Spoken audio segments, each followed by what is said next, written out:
حمل لكم ألست كرواسون زعتر تعمله في البيت. هو ما هو كرواسون، هو شبيه كرواسون وياخذ ربع وقت الكرواسون العادي. وقولوا لي تحت ايش في معجنات تانية حابين اعملها. حليب دافي اضيف عليه الخميره والسكر ونحط الدقيق في العجانه، نضيف عليه الملح ونقلبه شويتين وبيضتين وبرضه ندي تقليبتين. حنضيف الخليط الحليب اللي عملناه وبعد 5 دقائق عجن حنزل الزبده ونعجنها كمان 5 دقائق. واخر دقيقتين حضيف مويه عشان تلين معنا العجينه وتطلع فنانه بالشكل ده. وشوفوا العجينه لما طلعت معنا الجلوتين اتبنى فيها وشكلها ولا اروع. كور العجينه كويس ونحطها في زبديه ونخليها تتخمر لين تدبل حجمها. وعندي هنا زيتون اسود خلطته وخليته معجون. وطلعت العجينه بعد ما تخمرت وقسمتها قسمين، قسم حخليها الوصفه الثانيه والقسم حستخدمه اليوم. ونقسم العجينه من 140 ل 160 جرام لكل كوره.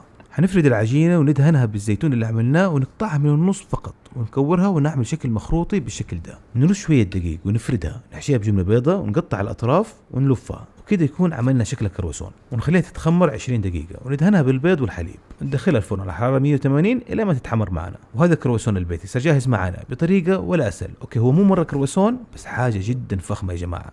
حتى شوفوا لما نفكها شوفوا كميه الطبقات. وقولوا لي تحت هل تفوز الوصفه او لا.